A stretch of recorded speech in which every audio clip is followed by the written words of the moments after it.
ada restitusi. Kepada Pak Ibrahim kami persilakan.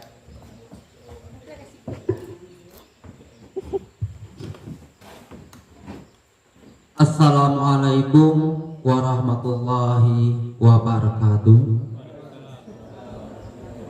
Selamat pagi dan salam sejahtera bagi kita semuanya.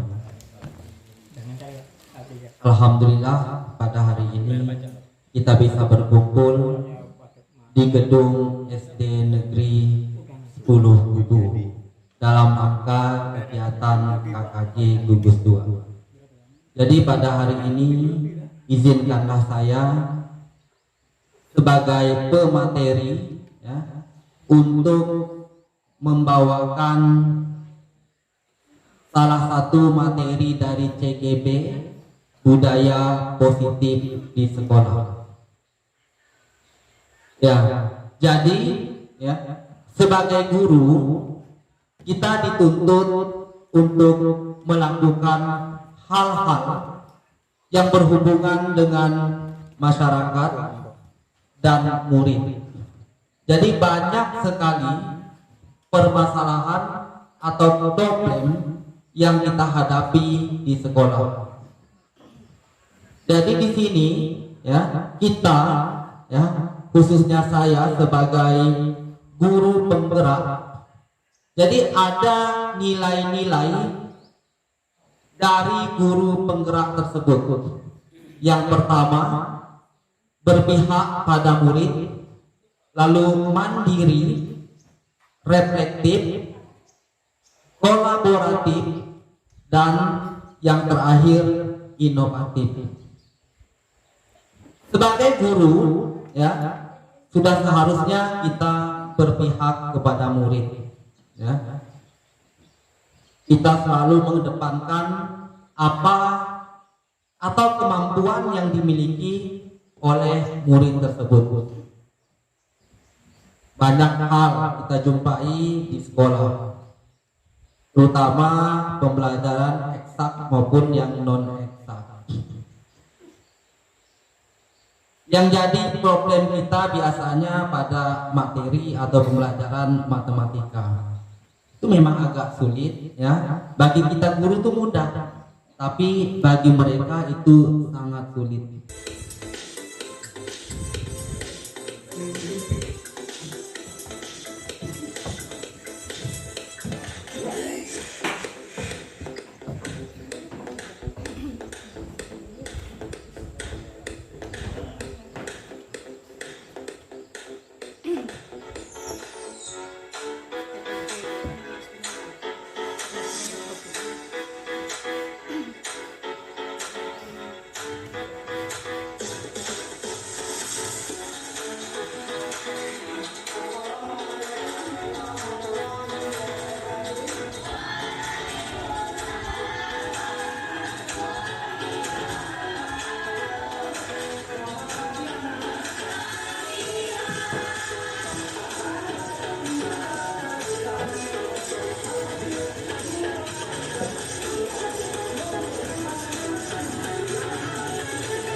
nilai kepada anak didik kita, ya, toh bukan hanya dari aspek pengetahuan saja.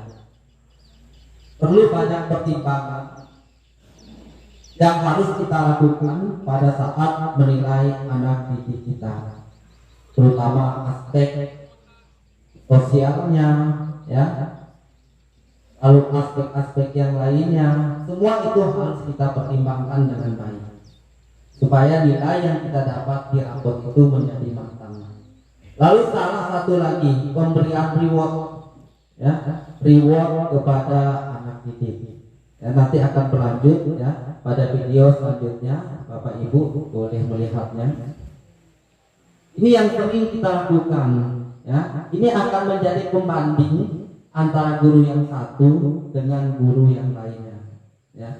Reward itu boleh kita berikan, tetapi ya jangan dalam bentuk uang. Dan kita beri jempol, ya, itu akan mempengaruhi ya psikis anak, ya, verbal anak, ya. Jadi dampaknya akan berpengaruh nanti kalau kita memberikan hal yang seperti itu, ya. Jadi anak akan beranggapan saya harus nilai yang tinggi, nanti saya dapat uang, ya. Itu tidak boleh, ya. Reward itu tidak boleh kita lakukan dalam bentuk uang, ya. Ya, ini di sistem pendidikan, ya, ini sangat tidak boleh kita lakukan hal yang semacam itu. Dampaknya sangat, ya, sangat berat sekali, ya. Saya ulangi, akan menjadi, ya, pembanding antara guru yang satu dengan guru yang lainnya. Tuh. Lalu anak akan beranggapan, ya, itu akan terus menerus itu, ya, sampai di lingkungan rumah juga seperti itu, ya, dari sekolah sampai di lingkungan rumah.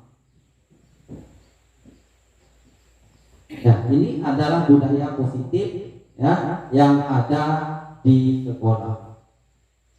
Lalu, ya, saya pindah ke materi yang lain.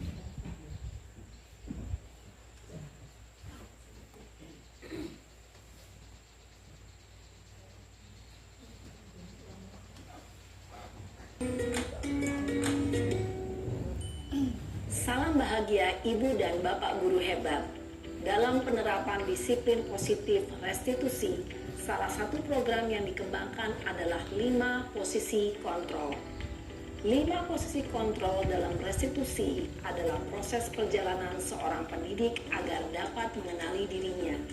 Pada video kali ini, kita akan membahas tentang 5 posisi kontrol yang dikembangkan oleh Diane Gossen dan contoh penerapannya.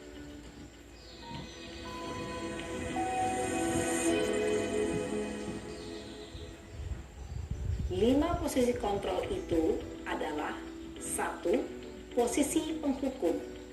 2. Posisi pembuat merasa bersalah. 3. Posisi teman. 4. Posisi pemantau atau monitor. Dan 5. Posisi manajer.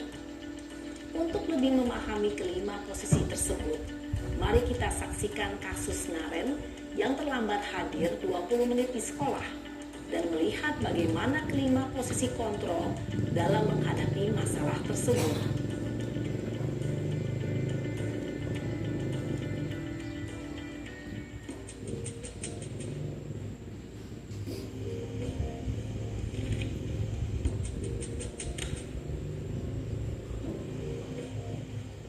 Naren! Sini kamu! Selamat pagi, Bu. Selalu terlambat. Kamu deh, pasti terlambat. Maaf, Bu. Saya... Apa? Apa coba? Alasan kamu apa lagi? Kapan sih kamu tidak terlambat? Malas sekali ya kamu jadi anak. Saya... Dasar pemalas. Gak kapok-kapok sih kamu? Sudah berapa kali terlambat? Sana, kamu keliling lapangan basket 2 kali. Kenapa saya harus keliling lapangan basket, Bu? Kenapa? Kamu melawan ibu? Berani-beraninya jawab. Sudah terlambat, masih berani jawab pula. Sekarang, keliling lapangan basket 5 kali sekalian. Biar kapok. Cepat. Pergi sana ke lapangan basket. Posisi penghukum biasanya berbicara dengan nada tinggi, menghardik harga, dan tidak sanggup membahagiakan orang lain. Ketika guru mengambil posisi pembuat rasa bersalah, murid akan menganggap dirinya yang bersalah dan ia akan menyimpan emosi negatif tersebut di dalam dirinya.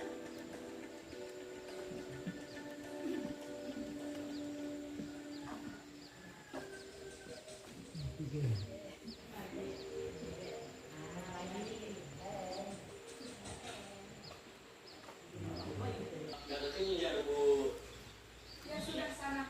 Nanti lain kali larinya lebih kenceng lagi ya. Biar gak terlambat lagi. Bikin seneng ibu. Demi ibu. Bisa kan? Bisa lah, Bu. Ya sudah sana.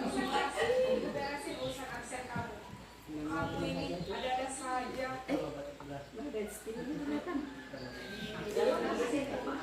Guru berbicara dengan nada suara cenderung bersenda gurau untuk menjaga suasana tetap santai.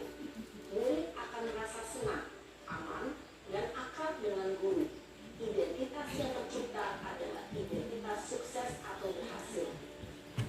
Namun, perlu diingat, karena ini masih dorongan eksternal, maka ada faktor ketergantungan dari murid kepada orang tertentu. Di sini, guru absennya, sehingga di lain waktu, murid bisa berperilaku baik, namun hanya kepada orang yang formal.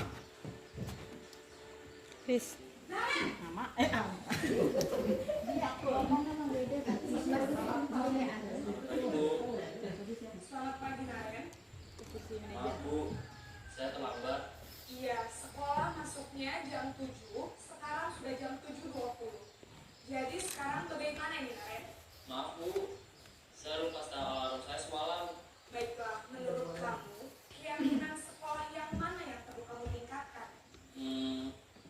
Menghargai diri sendiri dan orang lain mungkin ya, Bu. Setuju. Jadi, apakah Naren meyakini prinsip saling menghormati tersebut? Iya, Bu. Saya meyakininya. Apakah Naren bersedia memperbaiki masalah keterlambatan ini? Bersedia, Bu. Kita sudah melihat video dari salah. Lalu yang menarik di sini, ini banyak ini sebagai teman.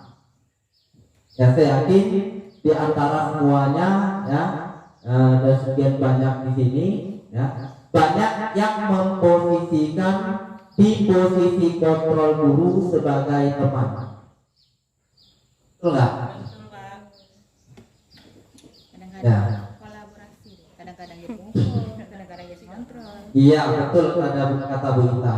Kadang-kadang jadi penghukum, kadang-kadang di posisi kontrol sebagai teman, ya, kadang sebagai pembuat merasa bersalah, kadang juga sebagai pemantau, ya. Alhamdulillah kalau sampai pada posisi manajer, ya. Kalau saya sampai saat ini belum bisa di posisi sebagai manajer, ya, sangat sulit sekali, ya. Rata-rata mungkin, ya, rata-rata di sini ya kita sebagai posisi kontrol kita sebagai teman. Nah, jadi ya setelah menyimak video yang telah saya buat tadi, ya, jadi kita harus merubah mindset kita dari posisi yang tadinya sebagai posisi kontrol sebagai penghukum, ya, kita ubah sedikit demi sedikit, ya, kalau bisa sampai ke posisi manajer. Karena apa? Itu tadi, kalau sebagai teman, ya, anak itu akan tergantung dengan kita, ya, akan ketergantungan, dan suasana kelas, ya, juga tidak kondusif, ya, karena kita membuat diri kita ini akrab, ya, akan membuat akrab. Kalau saya dulu ngajar itu, ya, kok saya posisi kontrol saya yang nomor 1 itu sebagai penghukum. Waktu saya dulu. Jadi kalau udah dengar satu anak takut.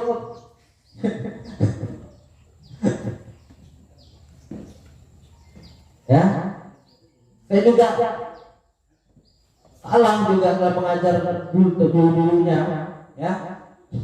Jadi cobalah, ya, kita belajar lagi, ya, bagaimana kita memposisikan diri kita sebagai minimal lah pemantau, ya. Kalau bisa maksimalnya ke posisi manajer, ya. Kita rubah sedikit demi sedikit, ya, supaya anak didik kita nantinya akan menjadi orang yang berguna nantinya. Karena tujuan utama kita itu adalah mendidik anak-anak kita, ya, untuk menjadi manusia yang berhasil nantinya sesuai dengan cita-cita yang ia inginkan. Ya, kita bimbing kemauan anak itu apa, ya, keinginan itu apa, ya. Ada anak memang tidak bisa, ya, di bidang eksaknya, mungkin di bidang olahraganya bagus. Ada anak seperti itu, nakal sekali, tapi kok sekali belajar olahraga senang dia. Kita lihat, oh berarti bakat anak itu adanya di situ. Ya. Kalau yang suka bernyanyi warawiri di sekolah, berarti anaknya di bidang nyanyi, ya. Kita didik di situ.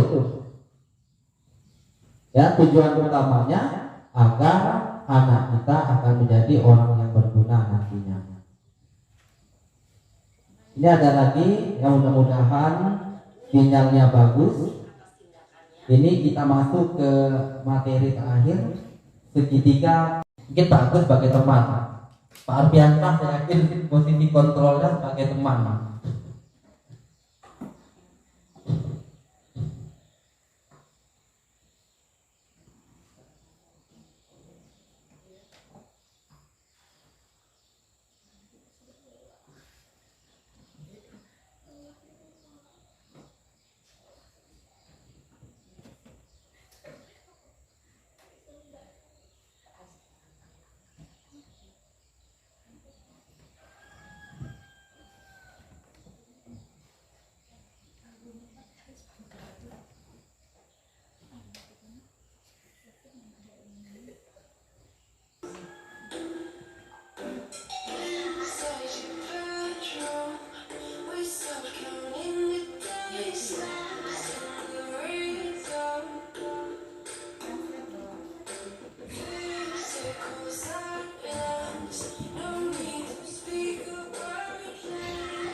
Selanjutnya kita beralih pada segitiga restitusi.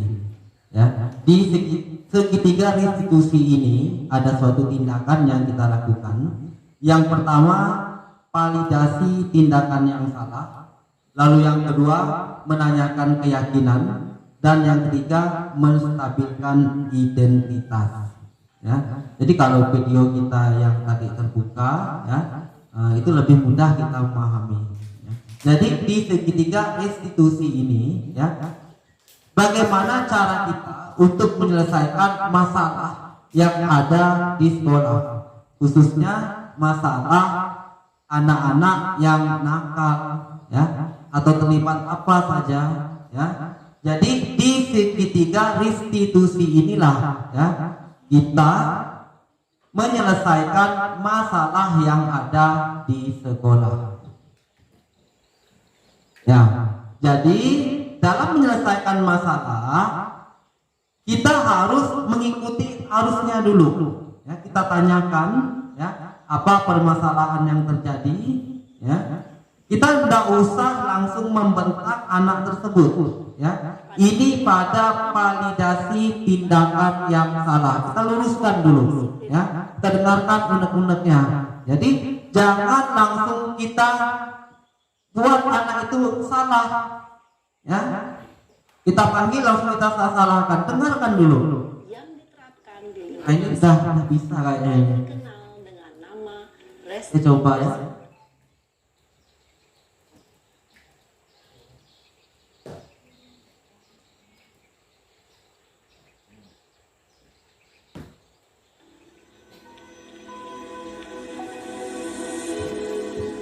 Ini lebih jelas, lebih nyaman kita kenal. Restitusi dikembangkan oleh pakar pendidikan Diane Gossen.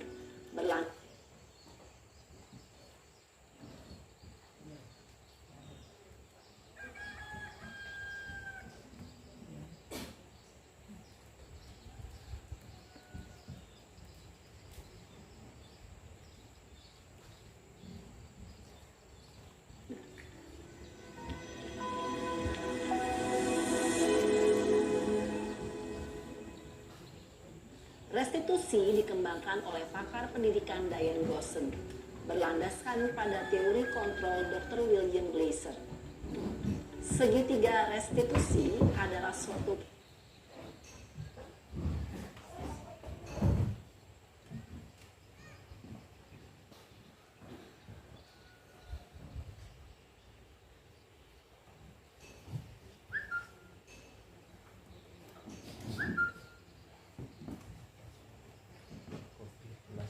guru atau orang tua agar dapat menghasilkan murid yang mandiri dan bertanggung jawab. Pada saat guru di posisi manajer,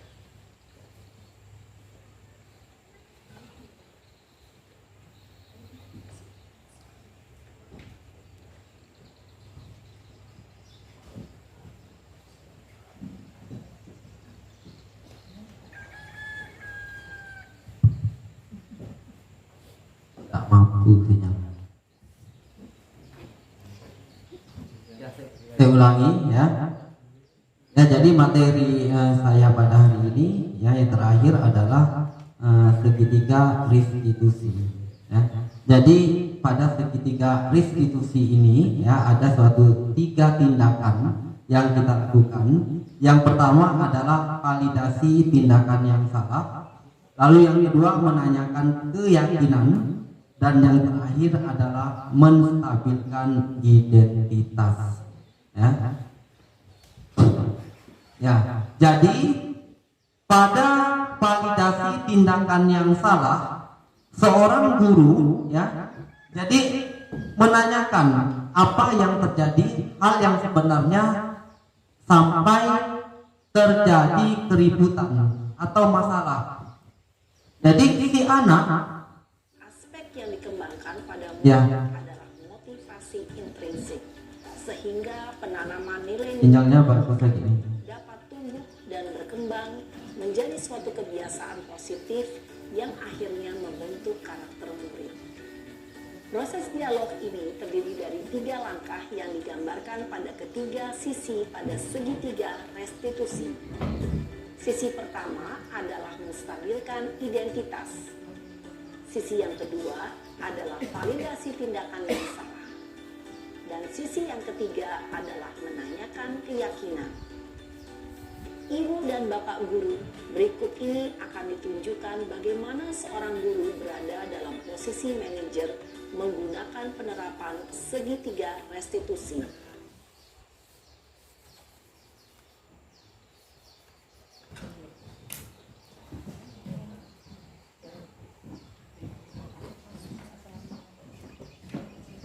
Segitiga restitusi.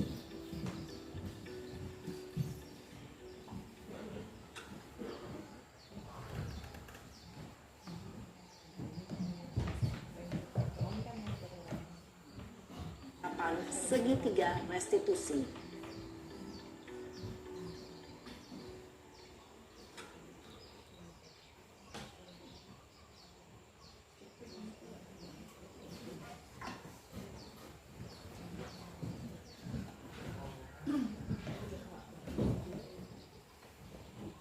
Ya, saya ulangi, mungkin sinyalnya ini tidak kuat ya, tidak mampu. Selanjutnya, di segitiga restitusi ini sebagai guru, ya, karena kita banyak sekali menghadapi masalah yang ada di sekolah maupun di lingkungan masyarakat. Bagaimana cara kita menghadapi hal tersebut? Jadi untuk saat ini marilah kita bersama-sama merubah paradigma yang ada pada diri kita, ya, untuk menjadi guru yang hebat. Bagaimana cara menyelesaikan masalah yang ada, baik itu di lingkungan masyarakat, di rumah maupun di sekolah, ya. Karena kita seorang guru, bagaimana kita menghadapi masalah yang ada di sekolah, ya? Karena setiap hari kita menyaksikan, ya, anak-anak yang nakal, ya. Ini dah jalan nih. Siang Sarah. Siang Pak. Sudah lama nggak ketemu Sarah? Kenapa hari ini ada di sini? Kesel Pak, kesel banget. Masa aku dikatain tukang fitnah Pak? Ya aku marah lah. Aku balik ngatain Eka di depan kelas. Kesel banget. Oh begitu. Ya Pak.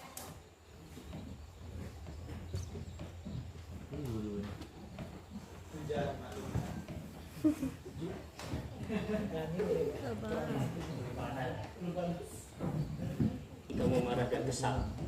Bapak juga akan marah apabila ada yang menuduh Bapak seperti itu. Kemudian pada saat itu kamu mau melakukan apa? Ya saya langsung ngatain Eka lah Pak. Kesel banget. Saya bentak-bentak dia depan teman-teman lain.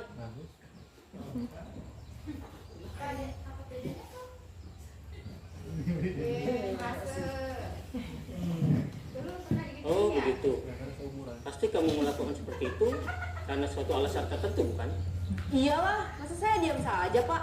Ya saya bela diri lah. Masa saya dituduh tukang fitnah? Ya wajar lah. Mempertahankan harga diri itu sesuatu yang penting buat kamu.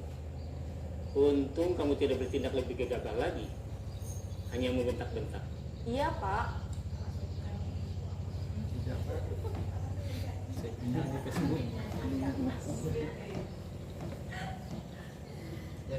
Kita skip dulu ya. Ya, Bapak Ibu sudah perhatikan kan? Seperti itu, ya. Cara kita menyelesaikan masalah. Ya. Jadi jangan disalahkan dulu, dengarkan dulu.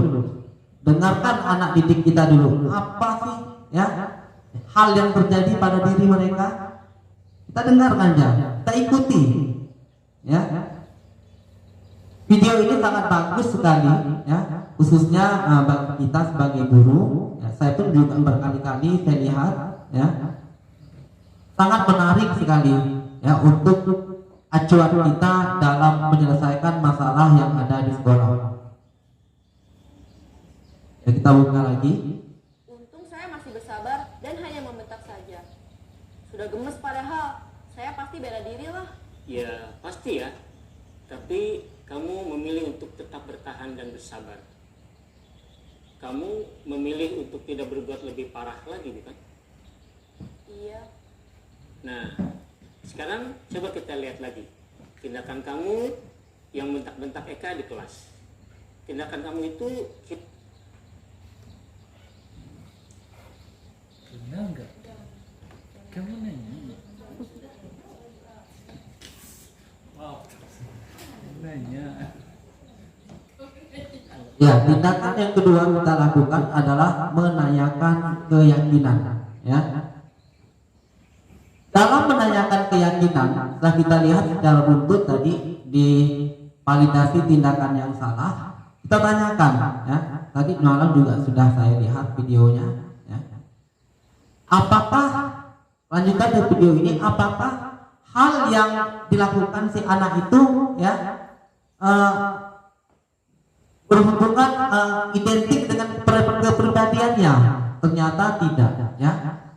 Di sini dapat kita lihat bahwa, ya, manusia itu, ya, sebenarnya suci semuanya, ya, bukan Bu Suci, ya Bu, ya.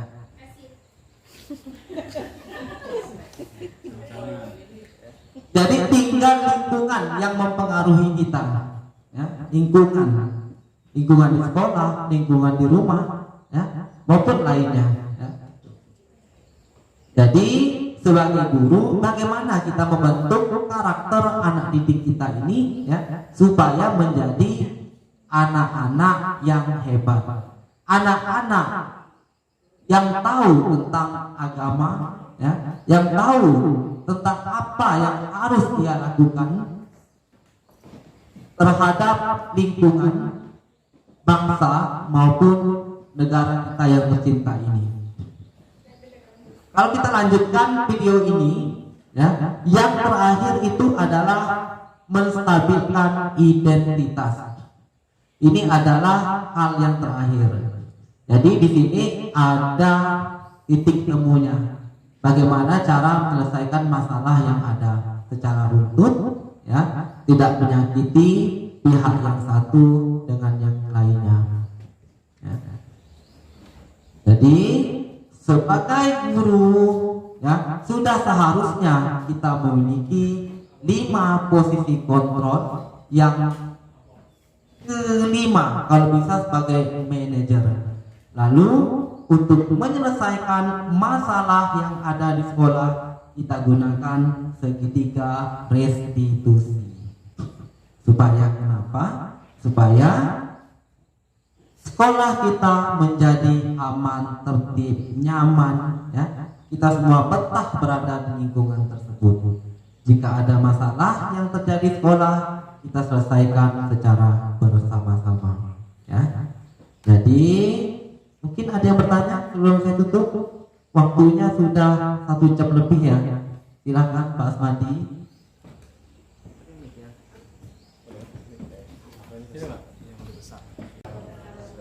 Pagi menjelang siang. Di sini saya pribadi mungkin saya juga rekan guru juga mungkin pernah melakukan sesuai dengan adegan dan apa yang disampaikan oleh Pak Ibrahim tadi. Tapi ada satu pertanyaan saya, ini mungkin dari contoh adegan tersebut kan dilihat dari anak-anak yang kelas menengah. Dengan kita ini kan harus ditanamkan ke anak-anak yang dasar. Apakah anak dasar itu mampu untuk menyampaikan hal yang sesuai dengan kita pelajari, contoh adegan di depan, ini kan anak menengah ini otomatis kemampuan untuk bicara itu lebih dikatakan mampu kan. Dengan dasar ini kadang kebolosannya itu banyak diamnya daripada bicaranya, kecuali memang anak-anak yang lebih aktif. Jadi seandainya kan, dari contoh ini bukan berarti memprotes segi contoh ini kan sebuah contoh yang akan kita praktekkan di lingkungan kita masing-masing. Tapi sedangkan ini kan untuk anak kelas dasar, jadi kita harus apakah ada tambahan dari Pak Ibrahim, karena ini ada penyampaian oleh Pak Ibrahim, ya. Jadi untuk rekan masuk dari pribadi, jadi mungkin untuk lebih menambahkan yang lebih baik ya untuk tingkat dasar ini, sedangkan kita rata di kami ini kan tingkat dasar. Jadi contoh itu, apakah ada nggak contoh yang untuk tingkat dasar gitu maksud Pak Ibrahim? Supaya kan anak-anak kan beda, kalau ada menengah itu kan beda dengan tingkat dasar. Tadi kita ada Pak Ibrahim itu bukan tambahan permintaan, nanti mungkin kawan-kawan juga ada di situ atau sendiri. Saya ucapkan terima kasih. Assalamualaikum warahmatullahi wabarakatuh. Membangun sekali. Ya, ini kan contoh apa yang dikatakan Pak Asmadi itu adalah untuk mungkin ini anak SMP atau anak SMA ya. Tadi kan guru SD ya. Jadi pendekatan untuk anak SD ini berbeda dengan pendekatan yang kita lakukan dengan anak SMP atau anak SMA ya. Kalau dengan anak SD ya, terutama kan masih anak-anak nih, mereka belum akil balik ya, kita gunakan bahasa ibu, kita khas sekali ya, kita usap atau pundaknya. Kok laki-laki ada apa ya, sebenarnya apa yang terjadi ya, kan beda kalau dengan anak SMP ya, kan lebih enak kita tuh kalau anak-anak kecil itu ya, kita tenangkan dulu ya. Yang namanya manusia ini kan pasti punya perasaan ya, kita dengan sentuhan sedikit ya, dengan senyuman ya, kalau sudah gestur ekspresi ya, ini nama anak-anak ini beda dengan SMP atau SMA ya. Mungkin kalau anak SMA kalau udah kita marah gini kita tambah marah ya, tambah garang dia, apalagi macam badan-badan kita yang kecil kayak gini nih ya. Anak sekarang kan beda kelakuannya ya. Jadi kalau dengan anak SD, cara pendekatan kita ya, pendekatan kita terhadap anak ya, lalu dengan usapan dikit di pundaknya ya, kita tenangkan ya. Kalau masih meronta-ronta itu, enggak katanya itu kan, tak mau katanya ya.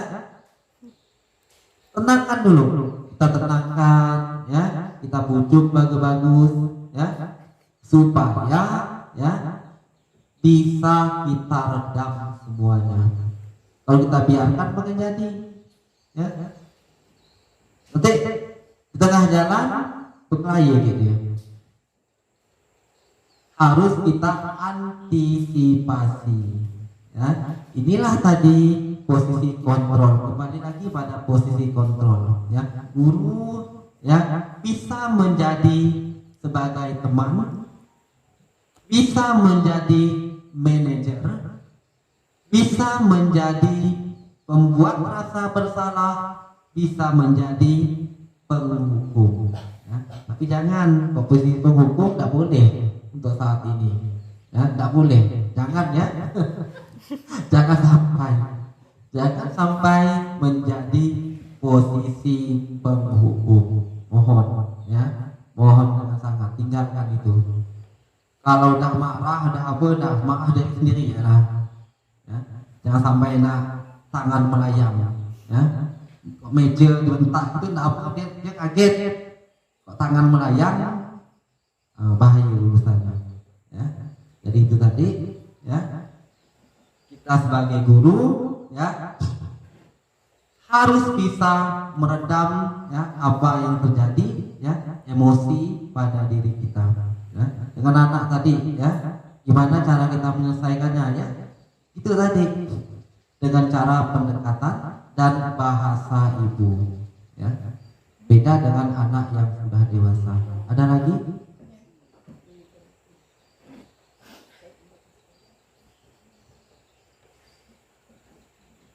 Ya, kalau tidak ada, waktunya pun juga sudah 1 jam ya, kurang lebih ya, kurang lebih ya. Jadi cukuplah untuk materi saya pada hari ini ya. Terima kasih karena telah mendengarkan wejangan saya yang panjang lebar ini ya.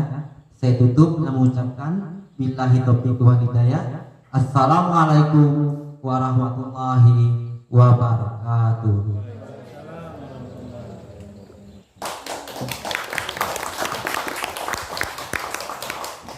pahlawan bangsa, bahagiamu tak kunjung jua. Jangan lupakan jasa-jasa kami mengabdi untuk negeri.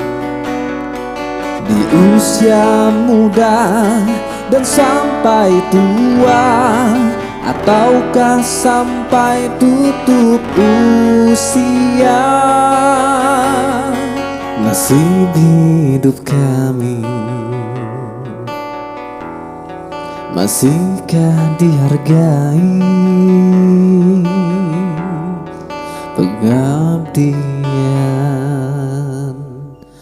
kami. Sekian dan terima kasih. Tergerak, bergerak, dan menggerakkan.